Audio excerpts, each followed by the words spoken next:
All right, everybody. This is the first episode of the Fear and Broathing podcast. We have myself, Sean, and my homie Joe. Say hello. Hello. I'm Joe. I'm Joe. Off to a great start. Today we are checking out. Well, we've already watched the movie, but we watched Kazaam, and holy shit, what a fun movie this was. God, So, terrible. Jesus. so So bad. we knew it was going to be a great movie when it starts with Shaq coming in an abandoned building. You don't see him, but you hear him, and you see these bookshelves just like shaking. Like two teenagers just went into this building and started, having relations. So, It's an antagonizing like 5 minutes of just ejaculation from Shaq. antagonizing or agonizing? Did I say antagonize? I think you did. Agonizing. Agonizing nut from a 7-foot tall basketball player who 5,000-year-old. 5,000 years old. So this dude, so he's in a lamp, as you do when you're a genie. You're in a lamp. It gets knocked off of a bookshelf that these two teenagers. This is just speculation that they're teenagers. But it's a wrecking ball. A wrecking ball destroys this abandoned building. It knocks over this lamp, and the lamp lands on a boombox. Like that's how we get the genie from the lamp into this boombox. It It's transferred. honestly nothing more 90s than a boombox. It's Like- yeah, exactly. It's just, it starts lighting up. It's like one of those, what were those boomboxes called in the 90s? It was like, there's, Oh, shit, I don't know. but it was like lighting up, and you could hear his voice. He was still nutting. He was like, ah. It didn't even sound like Shaq at that point, because Shaq talked like this. But it was just, Boombox now. I'm in a boombox, and I'm scared. Somebody get the go bond. But he's in this boombox, and then all of a sudden we cut to where it shows the main character of the movie, Max, who is this 12-year-old kid. He's in school, and he's kind of an asshole. Not even kind of. He's like straight up an asshole. But He's a piece of shit. we're supposed to feel sorry for this kid. Supposed to feel sorry for him because he gets bullied and his dad doesn't like love him or something. But he's just kind of I understand why. he's keying lockers. He wisecracks in school. Like you would think that he is not the one being bullied. You would think he would be bullying somebody else. That's so. Yeah. It's very confusing in that regard. So Yeah, they kind of were all over the place with that. Like the bullies, it didn't need the bullies. It's like it didn't get any better for him. Like getting bullying, The- that didn't get any better for him. They were just there in the yeah, beginning, and no they- fucking reason.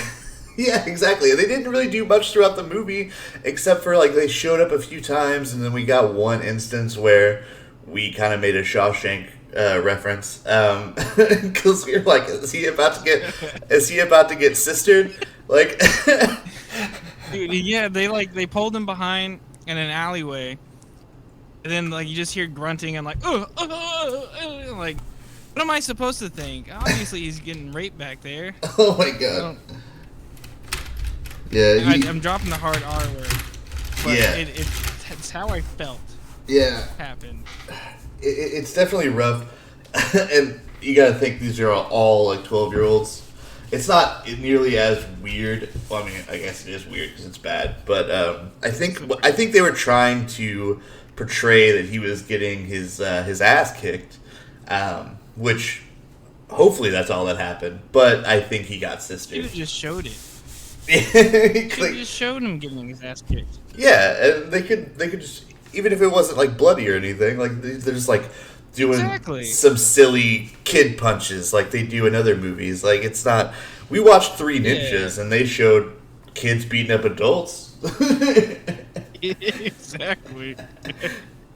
Oh my god, that's Oh Jesus. that's So, like later on, there's later on there's a lot of sexual references. Like they could put that in the movie, but they couldn't like fake a kid getting his ass kicked. Like they had to like pull him behind a building and leave it up to the imagination. Yeah, that's the other thing. There's so much weird innuendo in this movie that it's usually from Shaq. I think one of my favorite moments in this movie is whenever he dresses up like a tutor, what he would think a tutor would look like, but you could tell it's just a 7 foot tall monster, and like, is it 7 foot tall or 7 feet tall? It's a good question. 7 foot tall if you're American. Right. Well, I fit the bill. So,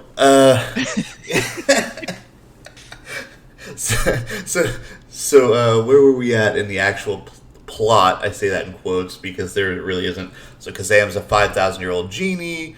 He's now Max's genie, and he's trying to demonstrate his powers to him. And Max won't shut up. He's laughing the whole time because he's a wisecracker. He's a wise guy. And so Max is like, I don't know.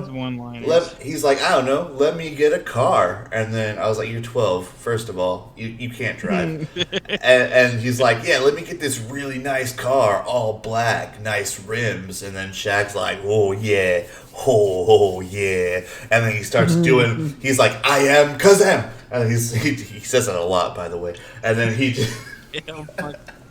And he just like starts waving his hands around. You start seeing magic form on his fingers, and then all of a sudden, poof! Nothing happens. He kind of just disappears, and that's when you start thinking like, oh man, maybe his power, maybe he's been in the lamp or boombox for so long that he forgot how to use his powers, and maybe that's gonna play a role in this movie. No, not at all. No. He gets his powers back. He gets them back like later on, like pretty immediately. Like he does. Yeah, like 2 scenes later. When he makes it rain product placement, but it's. God, yeah. Nothing in the wrappers either. Like just pizza all over the floor, burgers all over the floor, in this abandoned warehouse, nonetheless. Like all dusty, probably tetanus everywhere. He's just. And it's a cool clubhouse for Max because Max. It's a cool clubhouse. It is really cool. They have like this bike race, which I could only imagine Taking Back Sunday wrote a bike scene about this specific scene because this is the only bike scene in a movie that I've been like, this is noteworthy. It definitely is. It's definitely a jarring experience to watch that bike scene. They're having this race in this warehouse or wherever the fuck this is because Max has this little hideout like we said. It's really fucking cool. The set design on this part, amazing. So whoever did the set design for this specific, you should have gotten a raise if you did not. It looks incredible. You'd have just go out of your way to watch this movie just for this scene or just watch this scene.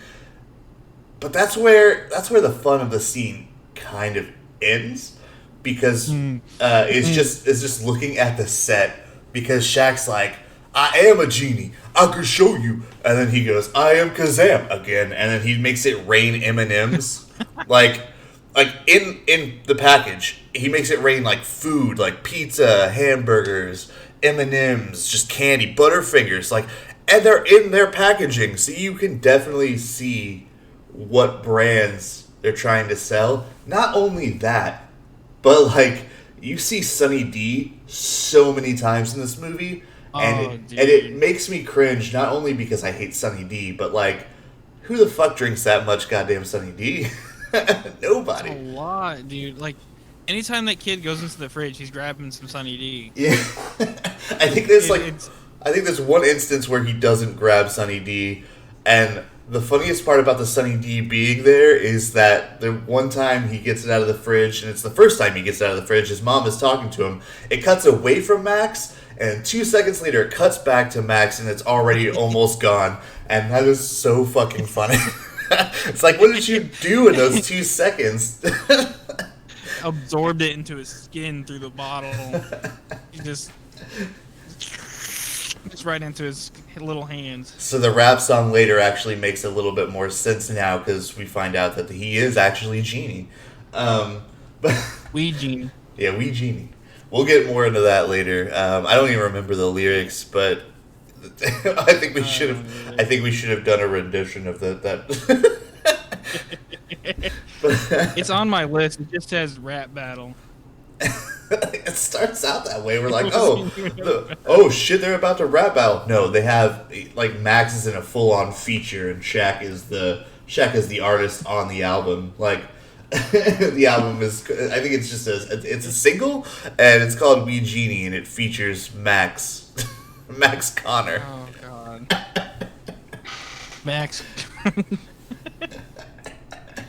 This 12-year-old boy. Yeah, I got a feature. It's this random 12-year-old boy from New York. He just asks questions throughout the whole song. He doesn't actually like add anything to it. He's just like repeating the last line of Shaq's. I mean, he kind of had the last line Shaq said. I have a question. Yeah. He kind of questioned Shaq a little bit, or not even questioned, but he kind of had his own lines. Yeah, I mean. This dude just shows up in his life, dude. Like, he shows up in his house, and he starts talking to his mom about how he's gonna tutor him for school, but he doesn't know anything. Like, how can you live for 5,000 years and not know a single thing? And then he's just like, really. He doesn't like show up in the normal way. He just walks in. Walks into the kitchen. No knocking. Mom's like freaked out for a second.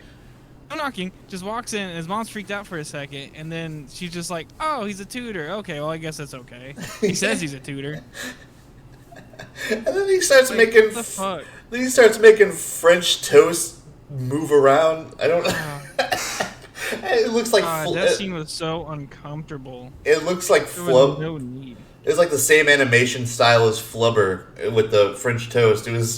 It was rough. Yeah. It was so uncomfortable to watch. Especially the scene with Max. Like, it's like flying around in front of his face. And like he screams and it just like gets shoved into his mouth. Yeah.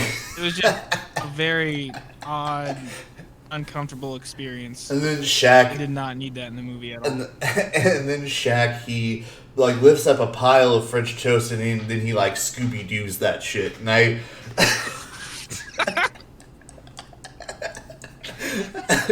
like that. Oh god, that's such a perfect description. It really is. It just all just flies into his mouth and he inhales it. Oh my god. Yeah, so let's see.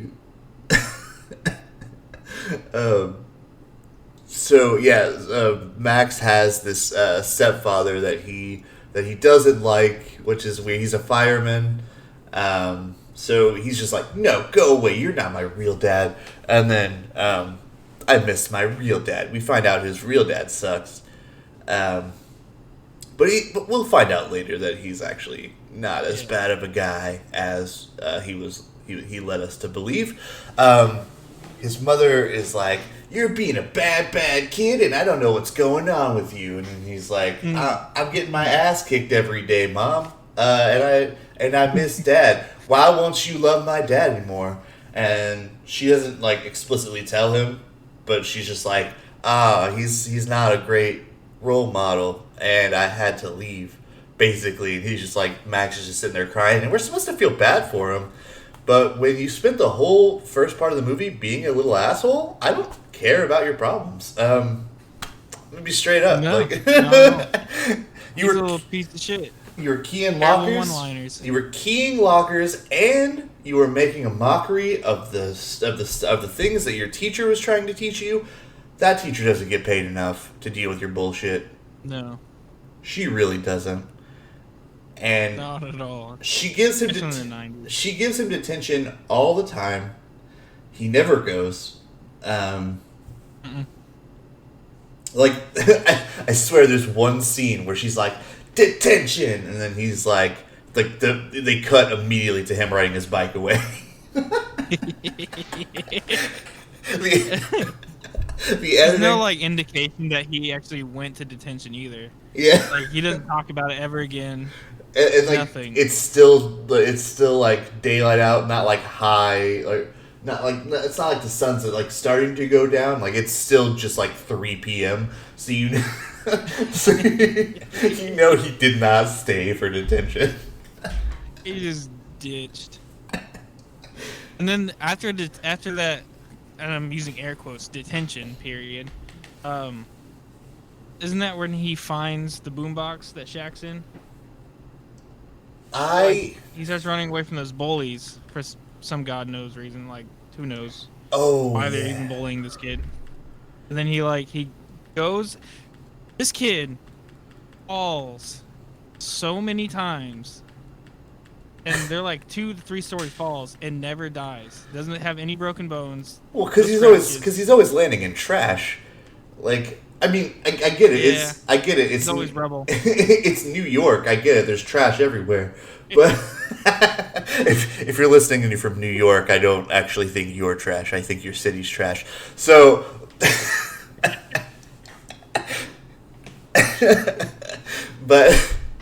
so he falls in trash like 2 or 3 times in this movie from like really high altitudes. I don't know what to say, but but he falls through like floors, and then he just drops for like a while, and just lands in trash. That's just a common theme. He is always falling through shit. So, all the time. I don't know how he goes into that building, falls through the floors, ends in trash, and then hides in the trash and ends up kicking a boombox that Shaq is in. Yeah. And then it turns on, and that's when Shaq comes out. He's just like, "Oh, you have released me." He's like, "I am your genie. I am Kazaam." He's like, "I can grant you 3 wishes, and they can't be they can't be ethereal wishes. Ethereal. Ethereal.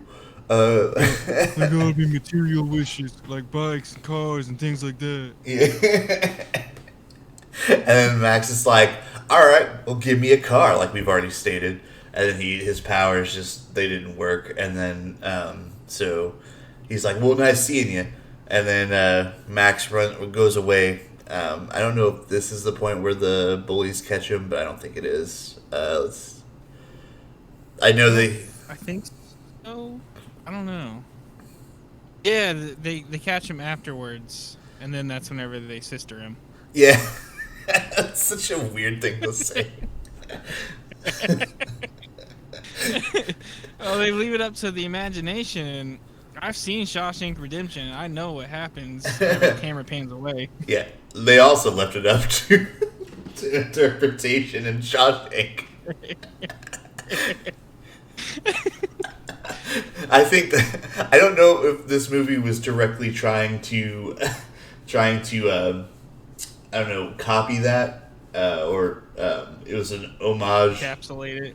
Homage to Shawshank, where this 12-year-old boy gets sistered by by a bunch of other 12 to 13-year-old boys. But that's weirder than anything I've seen in the modern age, where people are saying that people are over-sexualizing in the media. I think this is worse.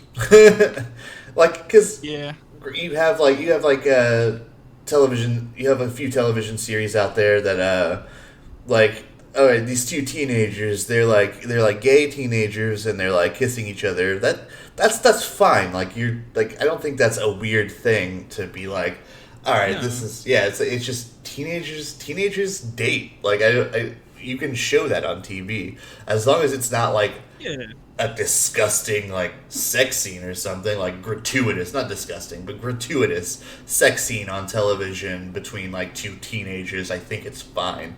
And the only gripe I have with that is that they are teenagers. But Yeah.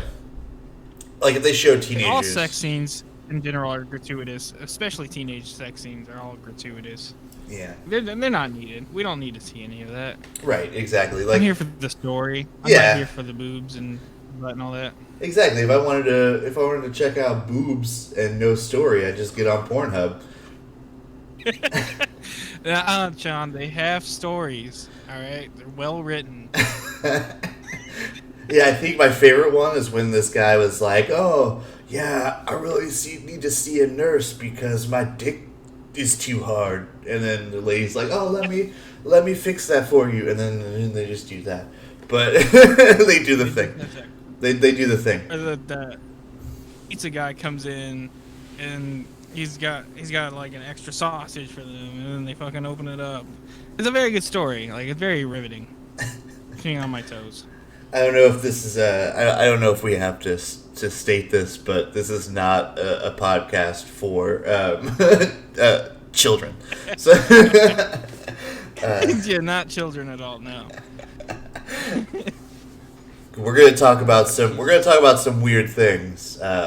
Porn is gonna be one of those things. Apparently, It's just we're no longer talking about Kazaam. We're actually talking about let's see, One Night in Paris, or anything Riley Reid has ever done. This is actually the Riley Reid podcast now. We're going to talk about all of her movies. Kazaam was the segue. Kazaam was the segue into the porn. And that's where we're going now. New direction, first episode. It's crazy. Like, in Kazaam, Shaq's always sweaty. And then everyone's always sweaty during porn. You know? Shaq's always sweaty. People are sweating during porn. There we go. Now we're on the porn subject, and we're going to keep going. Anyway, back to Kazaam. What is going on in this podcast? Derailing. No, that Shaq always sweaty thing is a real thing. Shaq is always sweaty in Kazaam. Always. Sweaty. Always. Dude, like, I don't think there's I don't... Actually, it'd be funny if during or after the bike scene, that's the only time he wasn't sweaty. I would laugh so hard, but I'm pretty sure he's just drenched in sweat. Like, But yeah, so he finds Shazam, or I almost said Kazaam. He finds Kazaam, and then after all that shit goes down, they go to this show that his dad. I don't even know what his dad is. His dad is either a nightclub owner, or he sells bootleg CDs of like shows at nightclubs. I don't know. It's weird.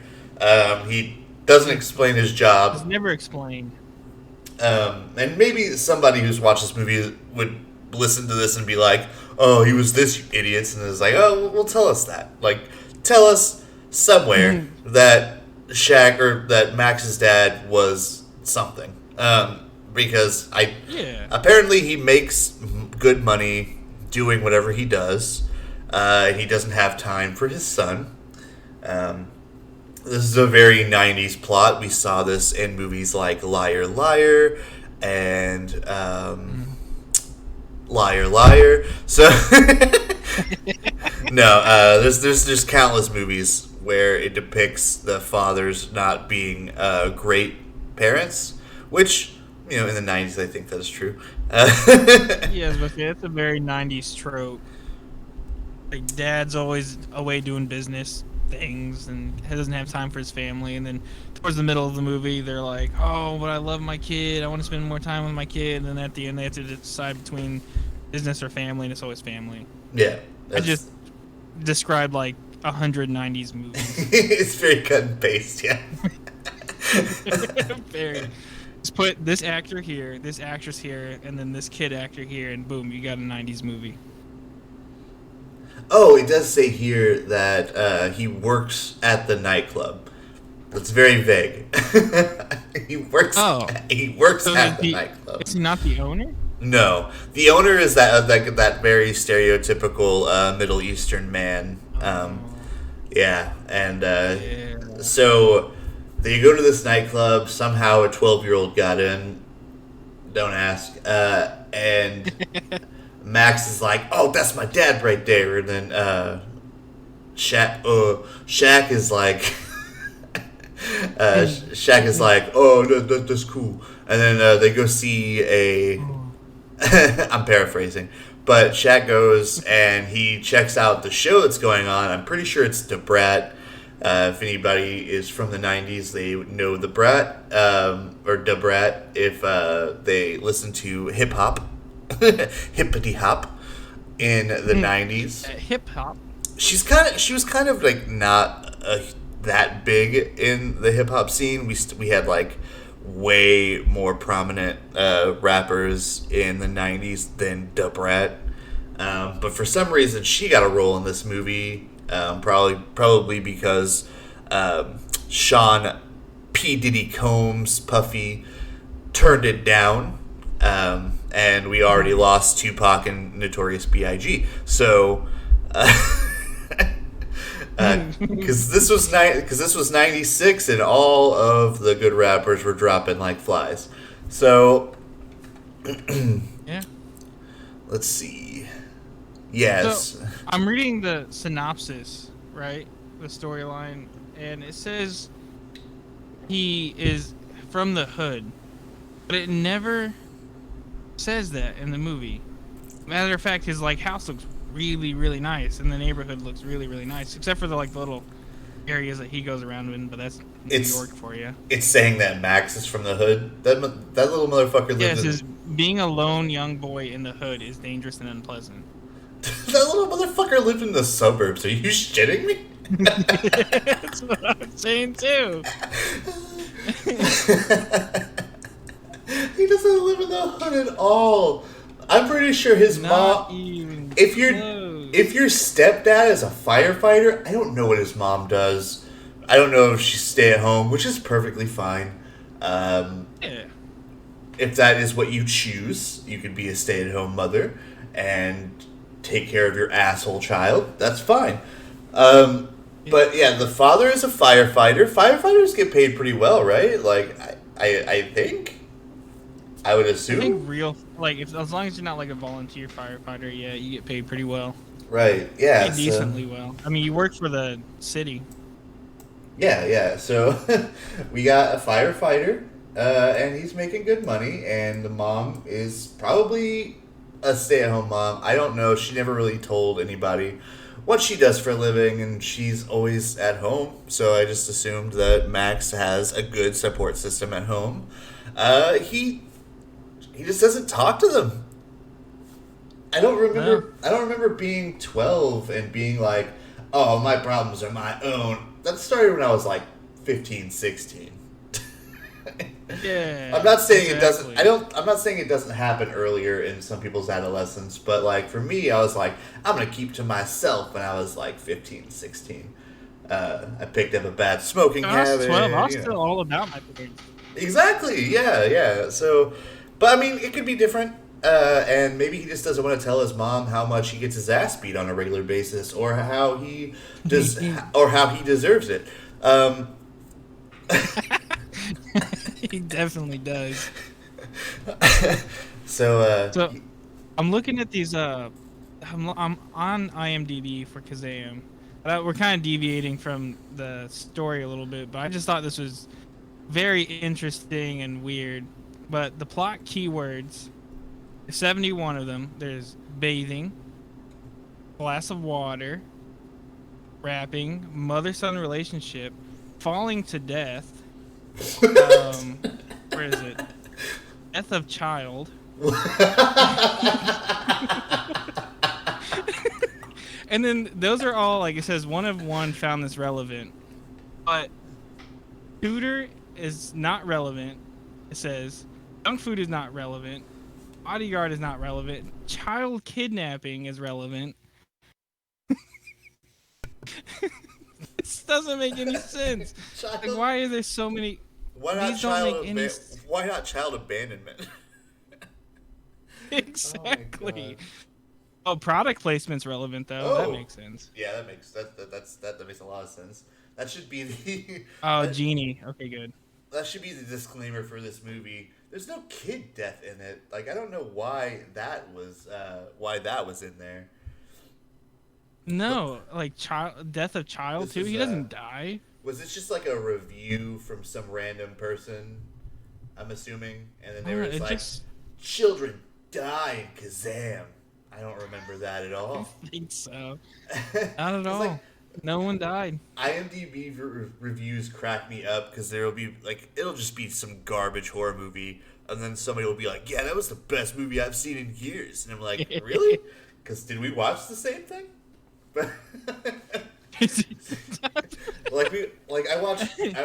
We're deviating again, but I watched like Grudge 2022, like the January that it came out, so it was like 2 years ago, and I saw it in theaters, and it was the most boring fucking movie that I think. And it's supposed to be horror, and it's supposed to touch on like like the Grudge and shit. And like to be fair, I'm not a huge Grudge fan to begin with. But I wanted to watch it because I was just like, all right, I've seen Ju-on, I've seen The Grudge. I just want to see how bad this can be. Oh, it's bad. Oh, it's god awful.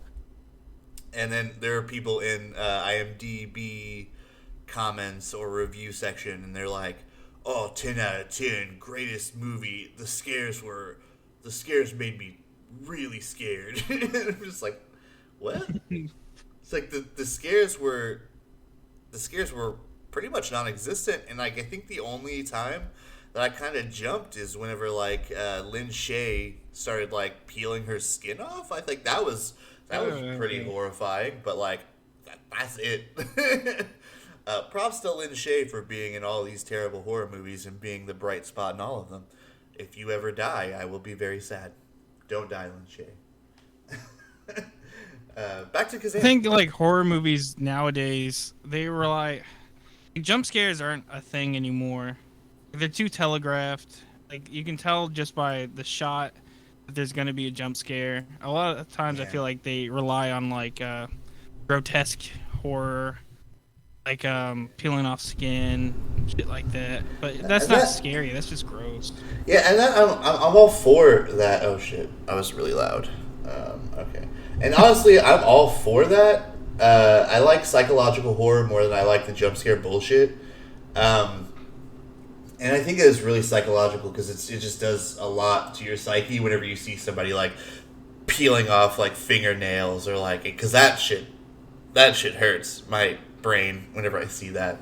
I could deal with gore in a sense that like people getting stabbed or like people getting like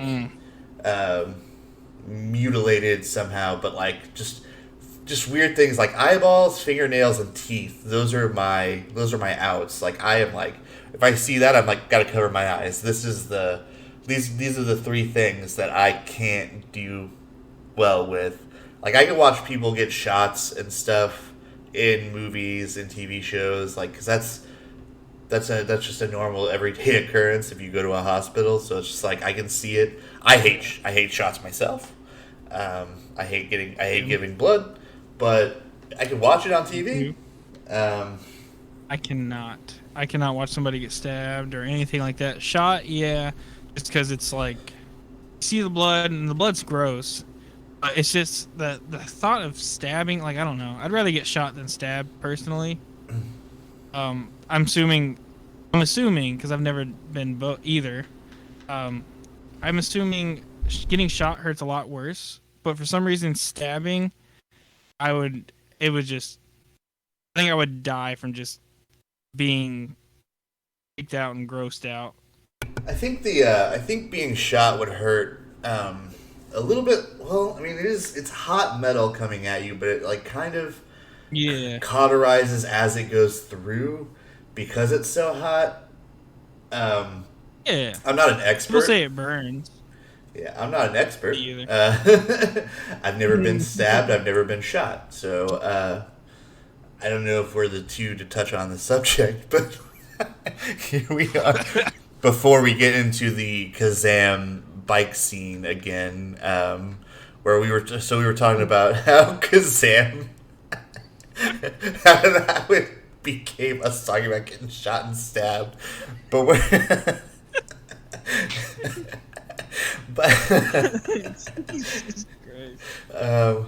but yeah, anyway, Nice segue. they're at this nightclub, and Nick Mateo, which is Max's father, which how is his name Max Connor? That doesn't make any fucking sense.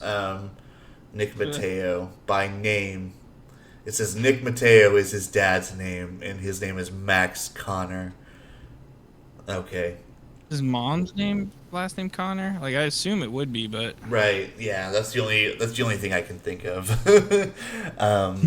But Max goes to so they're at they're at this show, and Shaq gets on stage, just unannounced. Nobody asked. I no. I think one of the dancers was like, "Come on up here, you big giant monster." And then he lurches his way upstage or on stage. He's just like, ooh, and he's just like stomping his feet, and then he's dancing. It's really awkward to see. So he like dances his way on stage, creating chaos in his wake. Then he gets on stage and he grabs the mic and he starts rapping. And this is a common theme throughout the movie because we didn't know we were going to get musical numbers, but we should have expected. Not at all. We should have expected. I mean, he is a genie, and genies do rhyme, and it's the 90s. Yeah, he talks in rhyme for like most of the movie. He talks in rhyme for a most lot of the movie. Oh, it's so bad. Yeah, he occasionally he'll rhyme, but not until towards the end does he actually start rapping more. Yeah. That's all just some weird plot thing. He has to choose between rapping and being there for Max. I think it was just to set that up, which is stupid. I'm looking up Kazaam quotes because it's ridiculous. All right. Here we go. Here's some of his rhymes. That's not a wish, that's an insult. Is that a wish? Don't get all hysterical. Say thank you for your miracle. I am Kazaam. He says, grab my belly and make a wish. Let's green egg and ham it. What? Yeah. I don't remember him saying that. Grab my belly and make a wish? Oh, thank you. I'd rather not. I'd rather just say it. Let's green egg and ham it. Who dare to wake me? Ain't gonna maim this a mystery. Maim. Don't want to do time on your wishes 3. Watch it, boy. You don't want to diss me, or I'll dish out my misery. Now who's that sorry wannabe that disturbed my Z's? You remember he prolonged it? If you want to be number 1, I'm sorry, boy. That's been done. But if you got the itches for a sack... Wait. Okay. If you got the itches for a sack of riches... So there was... it started a whole new line of the... so all I read was, but if you got the itches for a sack...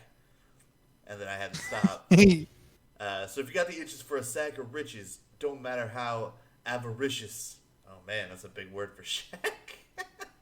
I'm the man that can grant your wishes. Hey, don't turn your butt on me. I'm the man of the ages, straight out of the pages. You came out of a boombox. Hang on, I'm contagious. You better get your ass to a hospital, dog. Get out of my room. Outrageous, spontaneous. You can't contain this. I am Kazaam.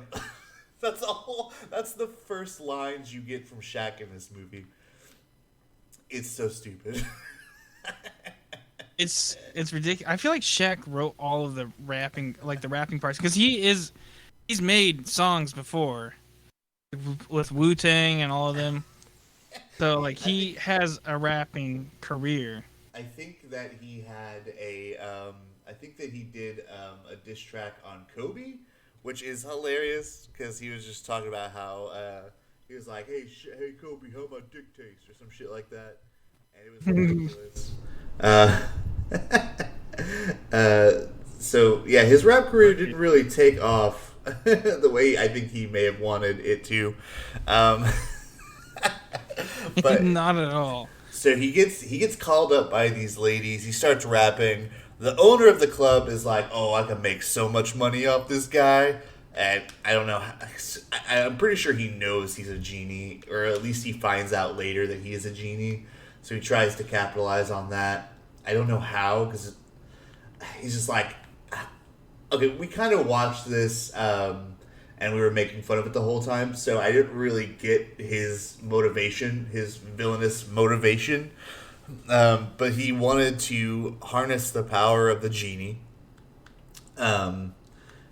For some. See, he saw whenever he was rapping the first time, he held up his boombox, and like all of these like golden pearls kind of shot out of them, and like I think maybe that's why, but he never talks about it again.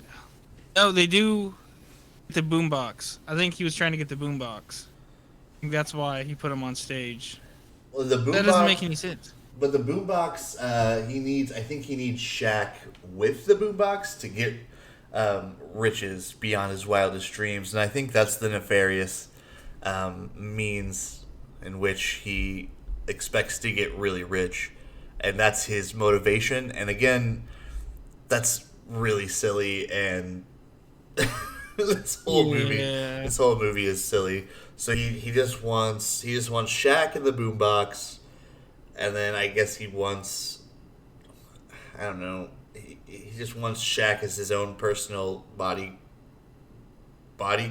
I don't know. I was going to say, like, he wants Shaq to be his own personal genie. Never mind. Yeah, that's what I was thinking.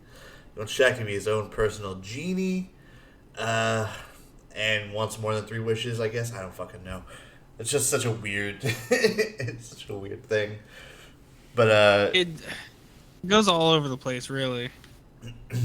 Yeah, we'll talk about they have a confrontation later in the movie that's really funny. the villain of the movie and Kazaam, but yeah, after the nightclub scene, and the guy notices that Kazaam is a genie, the head of the nightclub, the Middle Eastern man, is the villain of the movie. So because it's the 90s. Yeah. So Max and Kazaam attend the show, and then once the show concludes, we see Kazaam show up as the tutor for for Max, and then the French toast scene happens, and then there's a bike scene.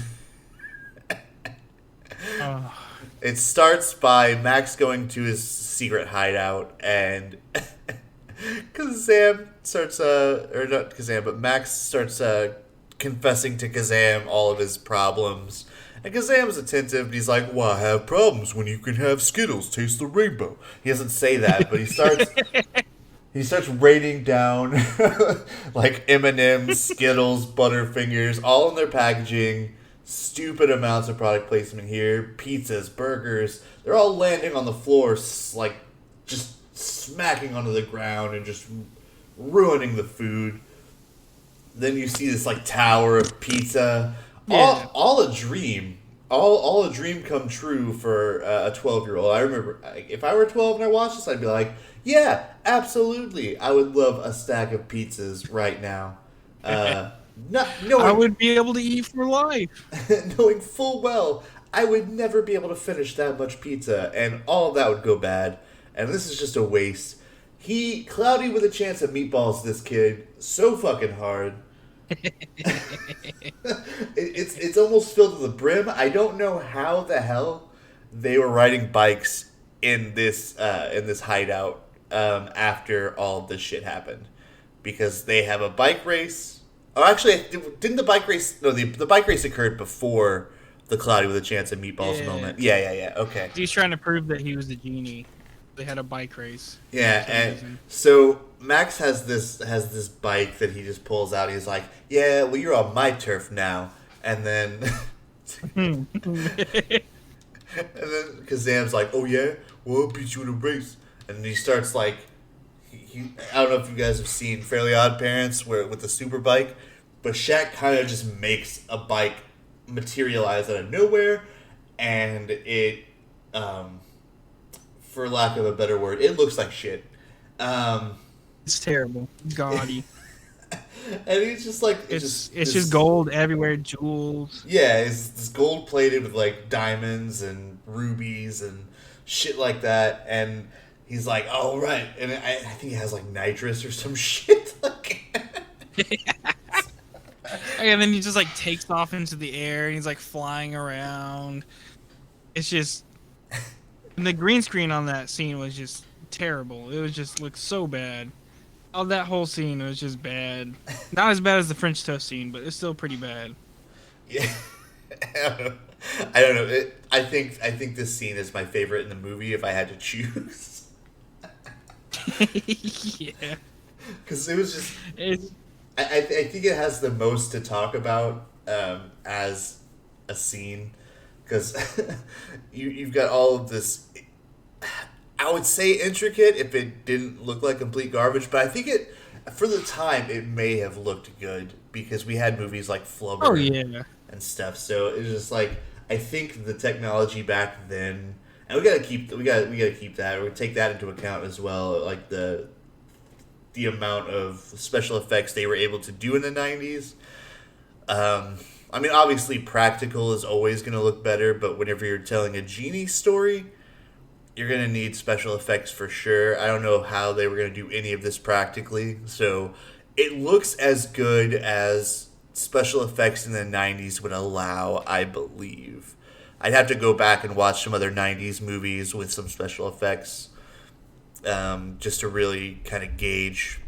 I grew up in the 90s, but I didn't really watch a whole lot of movies growing up. I'd have to go back and watch some things, but like I watched Ice Age isn't a 90s movie, but it's still around that era whenever we were trying to get animation and CGI and all that jazz, trying to like fine tune it. Back then, I thought it looked really, really good. Like the other day, somebody was watching it, and I was watching it for a little bit, and it looked so bad. It's just so bad. So like, I can see how if I was like in the 90s, all that would have looked phenomenal. Like everything, like even my projector it's not the best quality, but it's still relatively new age technology, and I look bad on it. Like compared to like a Philips TV in the 90s, that probably looked really good. Right. Yeah. I don't know. It kind of depends with like movies like Ice Age, because that came out in like what 2000, like 2002, something like that. Dude, Shrek still looks really great for being released in 2001.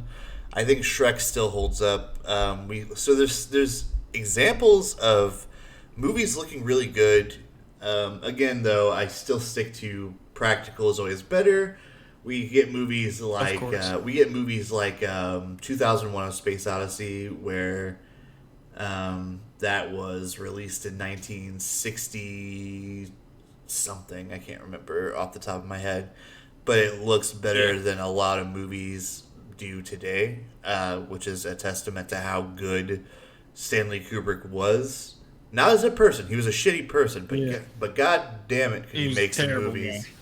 God damn it, could that guy make some movies? But I know. Anyway, back to Kazaam. I feel like this podcast is just going to be us talking about the movies. We're also going to go on tangents, and I'm not opposed to that at all. we need some really cool music to put in the intro, so hopefully we can get that going. I don't want anything royalty free for this. I think we should like try to either have you do some music for it, and then I can, yeah, and then just like add it in, and then in post, and then magical post. Yes, the magic of podcast making. But so we can have some really cool music. It could be like it could start like out really atmospheric, and it could just like become this like epic like. You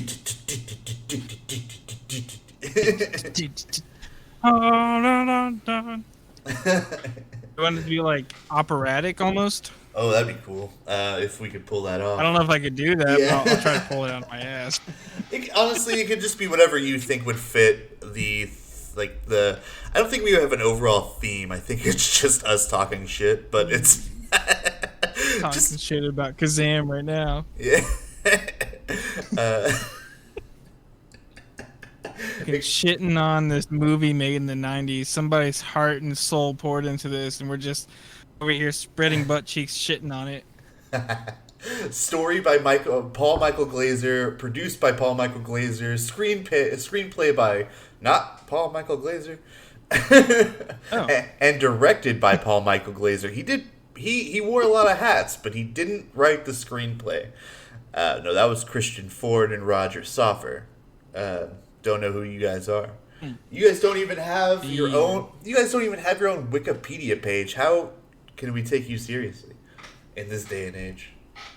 Honestly, they have their IMDb page. Let's see, they're known for Category 7, The End of the World. Final Days of Planet Earth. This is Christian Ford. He only has 4. Oh no, he's got way more movies. Never mind. As a screenplay writer. Stop making movies into it. Just says writer. Okay. Yeah. So probably screenplays. If we're. I'm assuming, yeah. Because Kazaam's probably one. For Kazaam, he did Star Trek Deep Space Nine. Oh, so he probably did like a few episodes or something. That's kind of cool. I don't really know anything about One Star episode. Trek. Okay. I don't really know a lot about Star Trek, so maybe he was like maybe he was a huge fan, and somebody saw Kazaam and was like, that bike scene.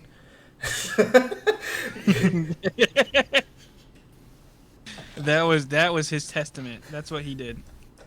He only did the bike scene, probably. He's like, and then he just very descriptively wrote what he wanted the bike to look like, and he was just like, yeah, all of that, put that shit in there, all of that, all of it. And then the people in charge of the special effects were like, I don't know, Christian. I don't know if I can handle this, man. And he's like, puts a gun to their head, and he's just like, look, you're gonna fucking do exactly what I tell you.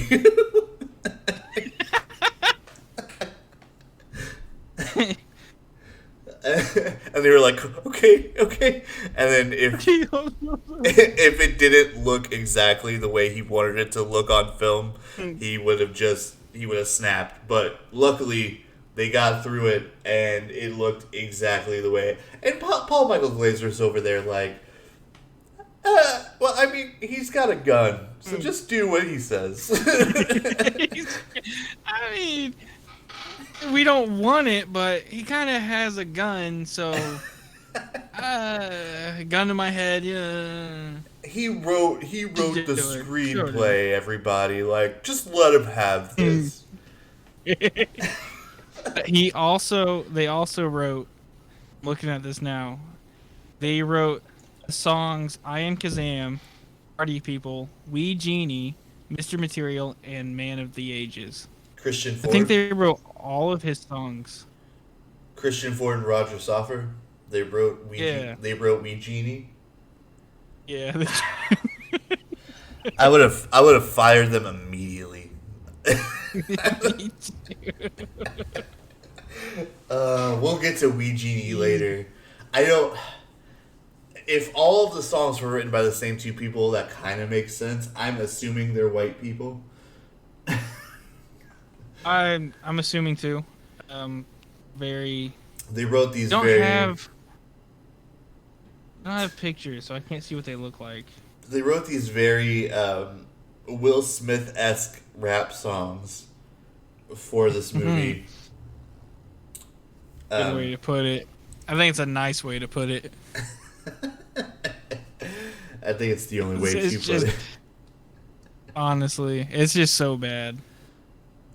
So the bike scene happens. We see this insane bike that he just, out of thin air, flying around on it. He proves to Max that he's this genie, and then so now that Max is like, "Oh, you are a genie. Make my parents fall in love again." And then Shaq's like, "I'm not a djinn. I don't do ethereal wishes. First of all, you are a djinn, you stupid son of a bitch. That's what a genie is." Yeah. Maybe I don't know that much Another about thing lore, is, but like, I was genies are supposed to be like mischievous, but he's not mischievous at all. Like, yeah. like genies are supposed to trick you, like with your wishes. They're supposed to kind of like give you your wish, but not exactly. Or if they give you your wish, it's a big drawback to it. Like if they gave you all the money, like if they gave you like all the money in the world,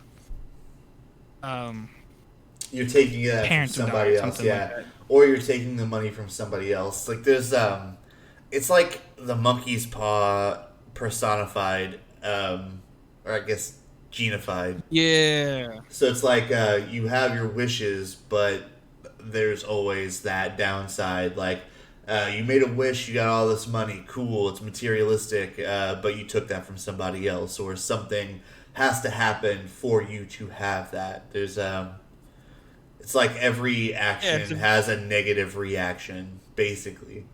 Kind of like having your cake and eating it too. Well, I think that's more positive. I think that's more positive. I think having your cake and eating it too is like, isn't that a positive thing? Like I can have my cake and eat it too. I always looked at it as like having your cake and eating it too is like eating what you want without sacrificing anything. Right. Yeah. So it's like positive. Yeah, but like you're not supposed to. Like you're supposed to have your cake, but not eat it too. Right. I don't know. I get what you're saying. It does kind of sound more positive than monkey's paw. Yeah. There's so many stories that rely heavily on like the monkey's paw, kind of, and this movie does not do that.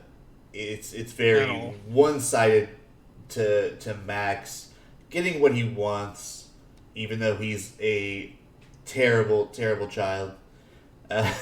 He gets everything. He gets everything he's ever wanted, and it's frustrating as a viewer seeing how much of a little shit this kid is, and he just gets what he wants. So, his first wish is that he wishes that his father and his mother were back in love, but he doesn't get it so it doesn't count. Kazaam goes, "I can't do that," and then let's see. Yeah, Max realizes that that's fucked. Okay, I'm not reading that. It says Max. I'm gonna read it. It says Max suddenly realizes that he owns Kazaam until he makes his last two wishes. Whoever. Okay, I don't see when I think of genie movies. I think that we had Robin Williams as the genie for Aladdin, and I don't think in that movie we obviously there is there's the what is the word I'm looking for? There's always this we know that the genie is or Aladdin is in possession of the lamp, so he basically calls the shots for the genie. I don't think they ever go, "I own you, genie," or anything. And I don't think they do it in this movie, but there's never been that feeling in the Aladdin movies that he's like, that they're more of like friends. And I think that's what they were going for here, but this, just reading that just shows that Max is more devious than the genie. Like he's thinking like, "Oh, well, you'll do whatever I say." And he's not looking at him as a friend. Well, first off, Shaq is a grown man and shouldn't be friends with a 12-year-old. But I mean, we'll just glaze past that. He's a 5,000 years old and being caught in the bed with Max multiple times. Oh my god! Not in a weird way. Not in a weird way. It's weird. There's no way to say it without it sounding weird, but he is in the bed with Max multiple times. Just like put his hand over his face, and it's just very weird. He puts his hand on his It's very face like weird. 3 times in this movie, and Shaq has the biggest hand in the world. It's so massive. It's just like his palm is the size of Max's face, and he just onto his fucking face all the time. A man who can palm a basketball with ease. You should not. You should. If he just squeezed a little bit, his head would explode. That is a big man. That is a big man. He's a big guy. Jesus. So He does that a lot. He also showers in the room with Max, which is also weird. Oh yeah.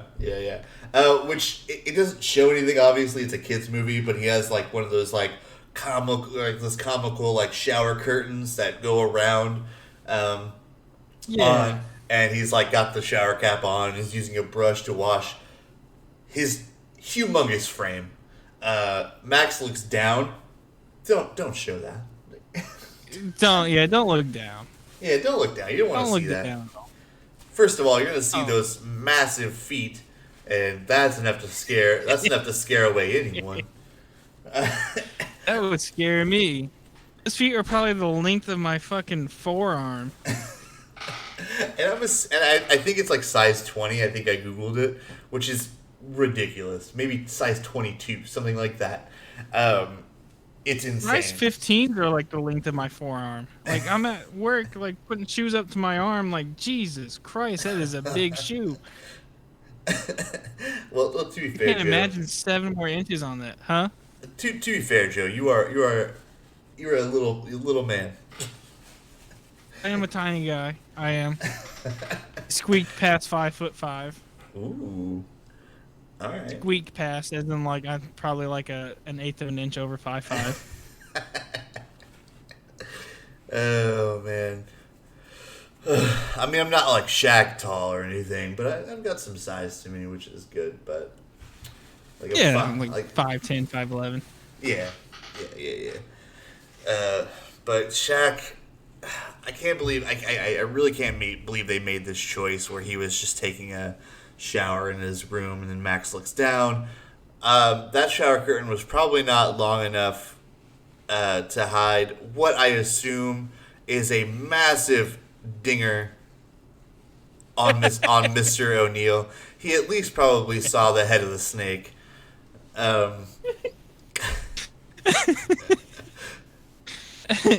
Oh, Jesus Christ. He probably did. Like, that wasn't a very... Like, they didn't show the bottom of the shower curtain for probably obvious reasons. I would hope that they weren't... look very big. I would hope that they did not have them both in the same room when they filmed that scene. Or maybe Shaq was wearing, like, basketball shorts or something. Like, hopefully he was not completely nude while a 12-year-old was on set for that scene. I hope not. But with him laying in bed with him and all that, it's honestly anything could happen. That fucking set. But after all, yeah, go ahead. I was just gonna reiterate. It's a very weird movie at times because of things like that, like Shaq following Max around, like trying to like if you saw some 7-foot guy stalking a 12-year-old boy, it would stop him, or like I wouldn't stop him. That's a big guy. Like I would call the cops. Like, it's just weird things like that. Part of me wishes that whenever he dressed up like the tutor, I wish the mom was just like, Shaquille O'Neal, what are you doing here? Jesus, it's Shaquille. It's like, don't you have to be in L.A.? I don't know if he's still in the Lakers at this point. I think maybe he was, but... Probably was. It's like, Shaquille O'Neal, what are you doing here? Don't you gotta be in L.A. dunking basketballs? I don't know what you do. Definitely doesn't shoot him. Yeah. Speaking of basketballs, I pulled this scene up earlier, and I'm kind of just watching it. I forgot it happened. But at the end, I know we're skipping a lot, but Shaquille crushes this guy into a basketball, Yeah.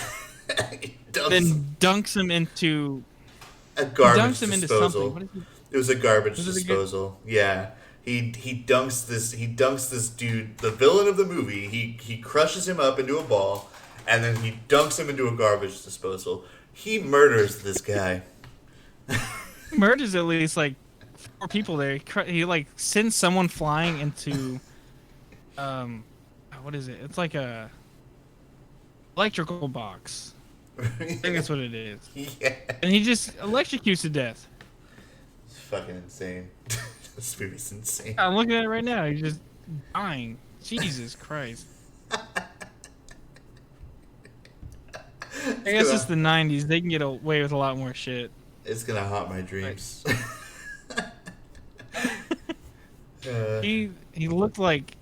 I feel like that was an homage to Michael Jordan in Space Jam. I think that no, Space Jam came out later. Space Jam came out much later than this. Oh. Yeah, so maybe I didn't know that. yeah, Space Jam is definitely an homage to Kazam. Kazam, the best movie a basketball player has ever been in.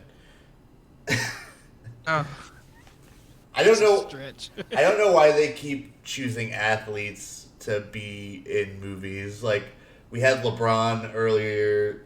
I think it was like last year we had LeBron in a second Space Jam. We can't. Yeah.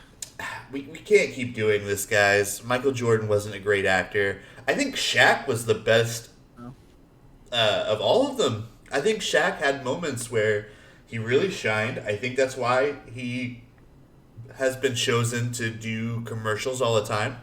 And every single commercial ever, I would love to see. Shaq just needs to be cast in every commercial. He just needs to be that busy. Yeah, no more of that.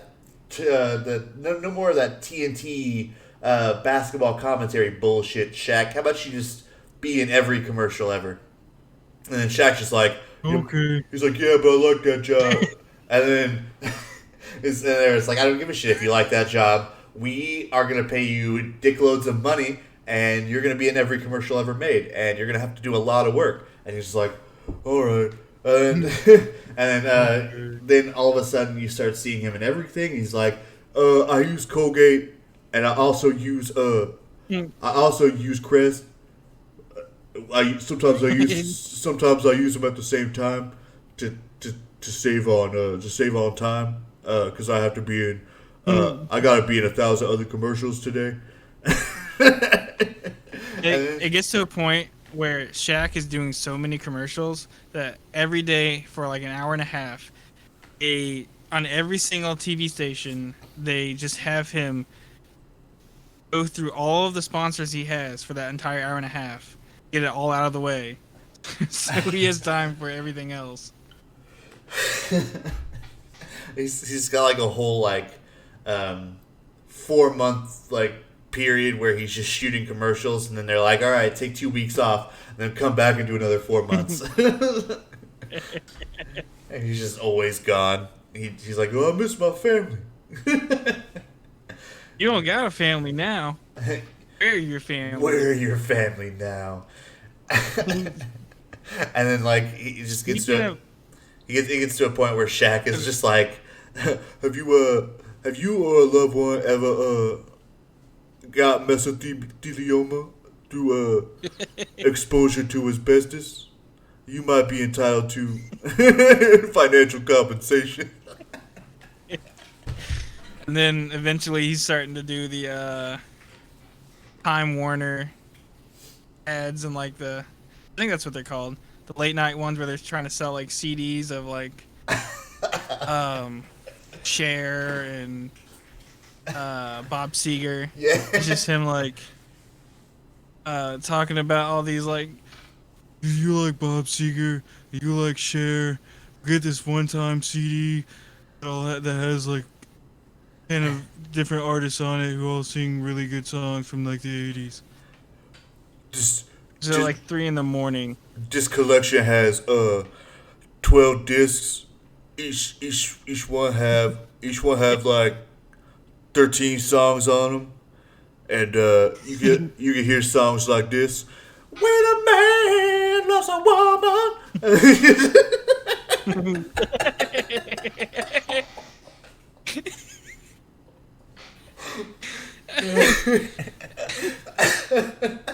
Jesus Christ. Oh my god. Speaking of dickloads of money, Jack was paid $7 million to do this movie. Oh my god. That's too much. The budget for the movie is $20 million. And first off, they only made $18 million. They didn't make it back. Yeah. And $7 million of that budget went to Shaq alone. 11 of those dollars went to my brother. He saw this in theaters. My brother is one of those. Is some of that 18.9 million. Funny story about that. My brother went to go see Kazaam, and at the same time, we were watching as a family Hunchback of Notre Dame, and that is the first time I pissed my pants in a movie theater. And now I just do it routinely. Like I'll go, and it's always a kids movie. I will go in there, be the only adult in that movie except for parents. I'm not a parent. I will be a single adult in that theater without kids, and I will just piss my pants, and then I will leave. It's got to be at the climax of the movie where something is happening. I did it during Doolittle. He diddled during Doolittle. Oh, I didn't diddle. I pee-peed. I meant piddle. My bad. Piddle. No diddling. I piddled, but I did not diddle. Sorry, I misspoke. I meant piddle. just go in there, piss my pants at the climax of the movie, and then walk out. And at this, I hope you guys understand this is me being facetious. I do not, unless you want to believe it, then that's perfectly fine. Sean's not allowed within 50 feet of a school anymore. Oh no, that's not true. That is not true. No, it's not true. It's not true at all. I can go into any school he wants. If I so choose. Sometimes I want to learn. Sometimes I want to learn 5th grade math because I'm actually really bad at math. So sometimes that's probably where my math knowledge ends. Sometimes I'll be like, "Hey, can I sit in here and learn?" Because oh, Sean, yeah, come on in. He just goes across the country and he just soaks up knowledge in 5th grade. Does 5th grade math. John lost Are You Smarter Than the 5th Grader, and he's been devastated ever since. Little bastards. They paired me with some genius in the 5th grade. He got all the questions right, and I got all of them wrong. Jeff Foxworthy was like, "You might be a dumbass." Here's your shine. If you aren't smarter than a 5th grader, you might be a dumbass. Damn. And the audience just laughs their ass off. So erupts in laughter. My God. Anyway. Back to Kazaam. Later that day, Max witnesses his father being assaulted by Malik. And then yeah, that's his name, Malik. Yeah, so they stole a tape that was a special recording of the show that Shaq got on stage for, and he was about to give it to his bullies because he was like, "Oh yeah, my dad's this really cool record producer guy, and I can get that tape." And And they were like, no, no fooling? You can get that tape? And he was like, yeah, no fooling. And so he goes to steal this tape, and then he gets caught by Malik. So he's got the kid, and he's got the dad. I think he has the kid. No, he gets pushed down an elevator shaft. That's what it was. This is like falls for 5 minutes straight. Yeah. So he's got Kazaam. Malik's got Kazaam held hostage. He also has the dad held hostage. Max tries to come and save him, and this dude's just like, nope, fuck you. Pushes him down an elevator shaft. And then he's like, I control you now, Kazaam. And Kazam's like, no. And then Malik goes, you will listen to me. And then he like pushes him with one finger, and Shaq's like, oh, oh, and he falls down. And then, which is weird. Like, first of all, Shaq's huge. One finger, that ain't gonna do it. But it does here. And then he gets poked by this finger, and then one of Malik's minions, he comes over and just hits him with a trash can. Like, hard as fuck. Just like smacks him in the side and the shoulder. If a finger put him down, imagine what that trash can did. He's fucking dead. But Shaq, he gets up and he takes care of the minion, and then he grabs Malik, as we said, stuffs him into a ball. It's crushes him into a ball. He just from his head and like I think his feet. He grabs his ass. I know that. Yeah, and like it's a grope too. Like he grabs that ass. He's in there. Yeah. And then we've already stated Shaq has big hands. Yeah. So he's palming that whole ass.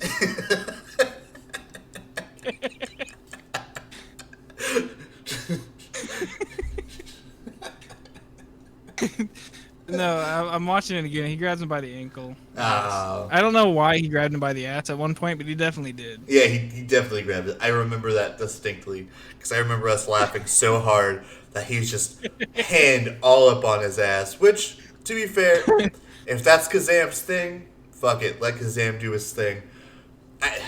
Dude, we're saying he's a 7 foot tall guy. You kind of have to. So he stuffs him into a garbage disposal. He dunks him like it was a dunk contest dunk. He put him down. I thought he was about to break the wall. But once Malik is taken care of, he finds Max. Max looks dead. We could only hope. And then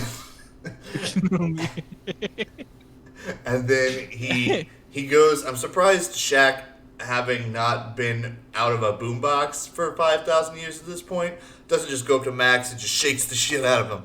But instead, he's just like, he grabs his face again, I believe, right? Does he grab his? I think so. Yeah, and that's just like, oh, I knew it was you, or something like that. Some like one of those moments. He's like, I knew you'd save me, or some shit like that. And then I'm expecting Shaq to be like, it is not me that save you. It is you to save me. And he says it like really slow. But that didn't happen. And Max just goes, I just want my dad to have a second chance. And then for some reason this works. It's like explodes into light. Yeah, for some reason. It's I think because he becomes a djinn. Yeah, that's exactly what happens. Yeah, so he becomes a djinn, and now he can grant ethereal wishes, which is what the fuck. He couldn't do this for so long, and then now that he finds real friendship or whatever the fuck, he's just like, yeah. Now I can do ethereal wishes. So yeah, here's your dad's second chance at life. Bam, and then. So his dad gets a second chance. The Toby or whatever his fuck his name was, the firefighter, he's still in his mom's life. I think. He is. He show because the building's on fire. Oh, they all show up, all the firefighters. I said, for some reason, After he finds his stepkid, him, the mom, and Max all just leave while this building's still on fire. He just kind of dips. Yeah, it's like This is his job. do the rest of your job, you dickhead. He's like, oh no, Exactly. no, the other guys will take care of it. They're fine. They all die actually, but he pulls. He Max. was actually supposed to be holding the fucking hose, and the guy's just like, oh, like on the. He pulls Max out of this burning building, and then they walk off. His name's Travis. I thought it was Toby. Max, Travis. and then Max's dad shows up, and then he's like, I'd like to bond with you, son. Let's do stuff." And then he's like, "Okay," and then he gets arrested, right? Like he takes off with like police officers. So his dad is going to jail. I would like to assume for bootlegging, I think, or just all the devious things that may have happened in that nightclub. And then Yeah, they're not really clear on what happens. yeah, so he just walks away with a bunch of authorities, and then we do see Kazaam walking with a girl that I think was one of the backup dancers at the first musical number in this movie. And then she's like... Oh, he went on a date with her once, I know of. It shows them going on a date once. Gotcha. It's not really, like, clear that it's a date. It's kind of, like, hanging out. That's the scene where Max is, like, crying for help, and he appears in his glass of water. Oh. And pops up. It comes out of the glass of water onto the table. Both of them just kind of dip. And she's like talking, and Shaq's like, "Hold that thought." It's like, 1 second. I gotta go save this kid. He's drowning in a cup of water. Get out of there, little kid. Just shaking the water all over the table. He's covering her in water. She's like, "This is the worst day I've ever been on." Well, apparently it was the second worst because she still goes out with him. Right, yeah. And then she's like, "You need to get a job." And he's like, "What's a job?" He's a genie. I haven't had one for 5,000 years. Yeah, the whole time he's had a job, he's been a genie. Yeah. He just hasn't been free. It's just, and he's ecstatic that he's actually out in the real world, instead of being in a lamp or boombox, respectively. So interesting. He still grant wishes? Oh yeah, he can. Because Max wishes for like a sundae or root beer float or something. It just kind of pops up on a manhole cover, Yeah. which I would not. If I saw a kid picking up a random sundae off of a fucking manhole cover, I would not let him eat it. At all. Especially in New York. Exactly.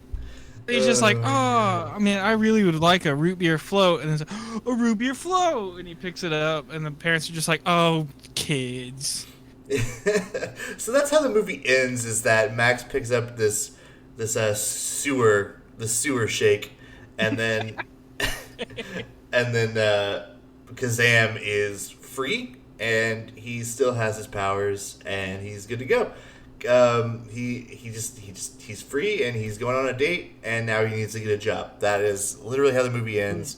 We could talk about some of the musical numbers in this movie, because we didn't really talk about them while we were talking about the movie, but some of them are just ridiculous. And the only one that I can really remember is when they're at this junkyard, and Max is talking to Kazaam, and Kazaam is trying to help him with his problems, and then all of a sudden we hear this beat come in, and we're like, oh no, and they do this like music video. It just basically just becomes a music video, and Max starts like they're doing like choreography. It's fucking weird, and the only lyrics I can remember is that they're like, "We genie," and then they just like say it together very loudly, and like it's like a Wee profound, genie. like it's like a profound line or something. It's like "Wee genie," and it's god awful.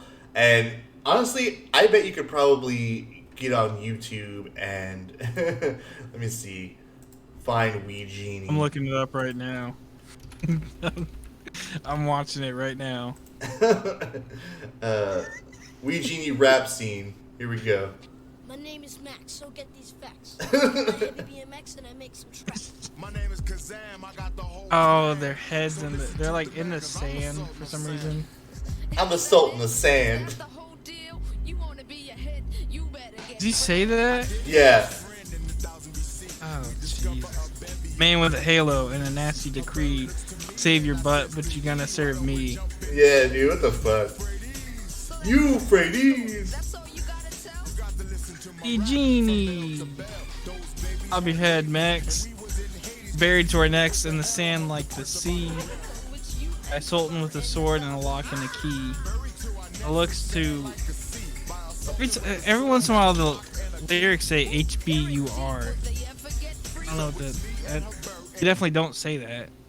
This is like a 2-minute long song. I just want to get to the part where they go, "Wee genie." But we listened to like the first little bit of it, so it's gonna be on the podcast. Bob your head, Max.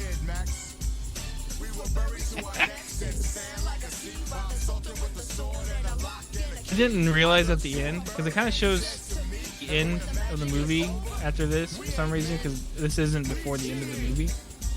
It shows him with the root beer float in hand. And he's looking at Kazaam and this girl, and he's trying to like, looking at him, he's like, he looks familiar. Bro, you just saw him 2 minutes ago. Of course he looks familiar. And it's Shaquille O'Neal. Yeah, exactly.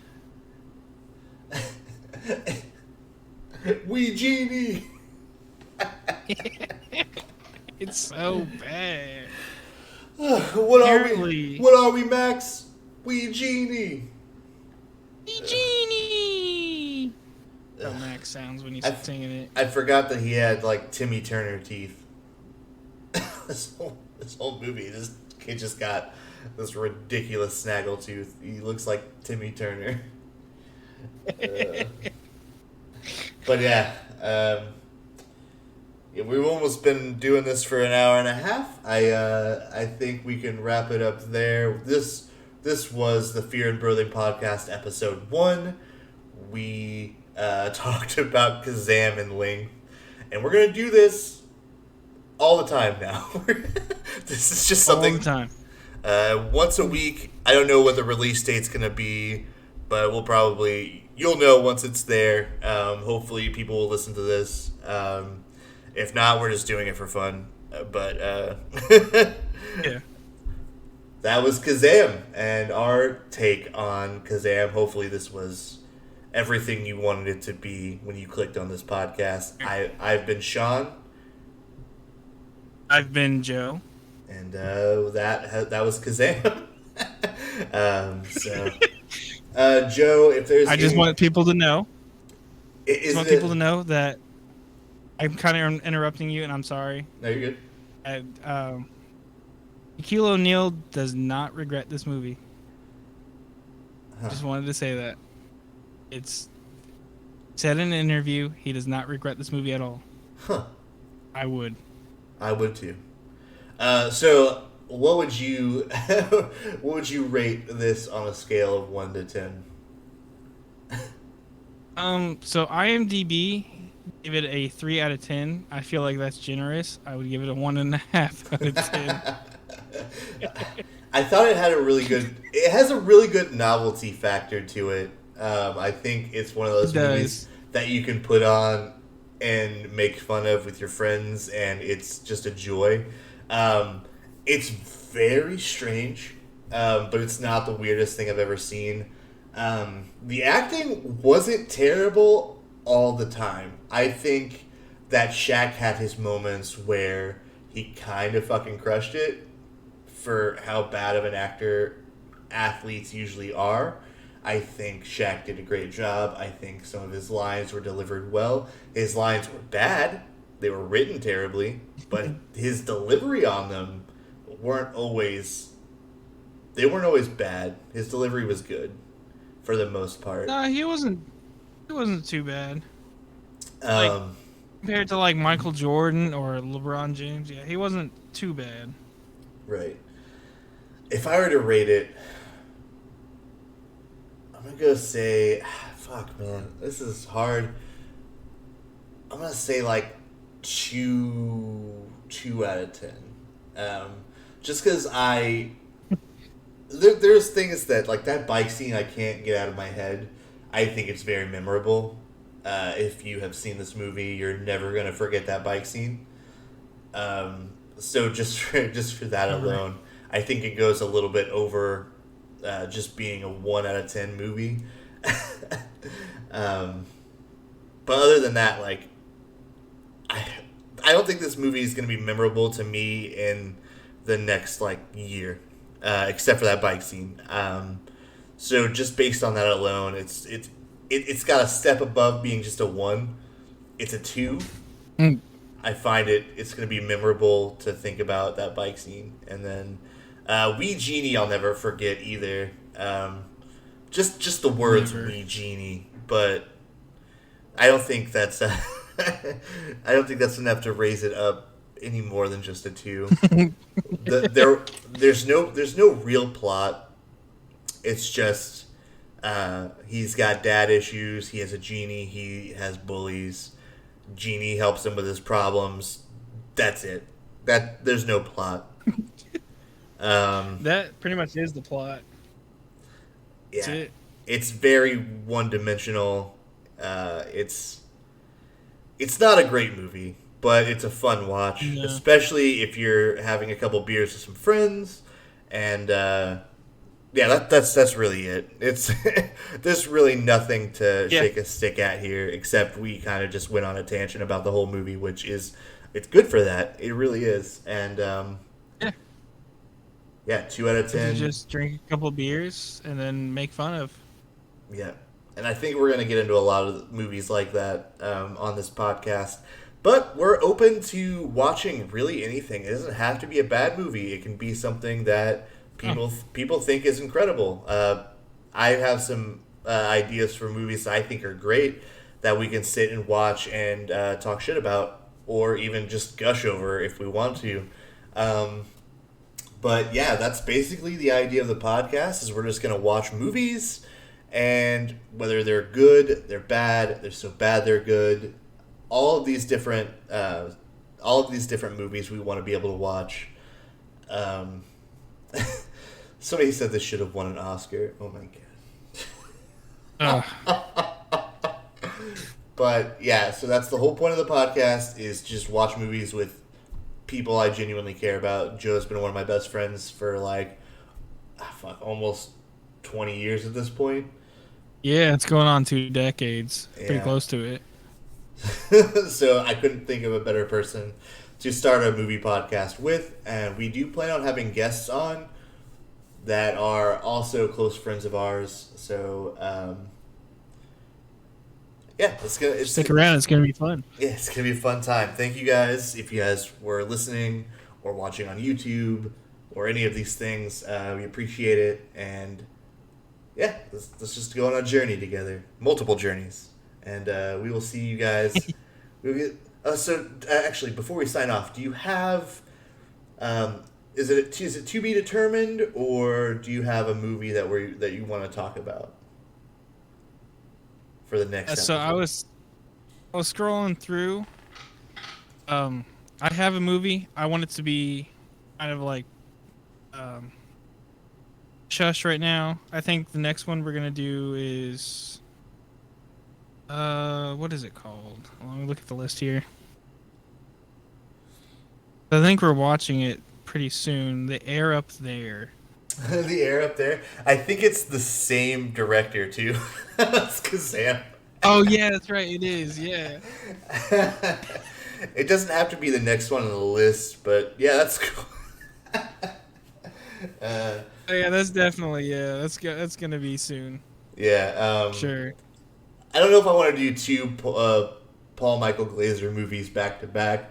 It just seems like we're shitting on Paul Michael Glaser at this point.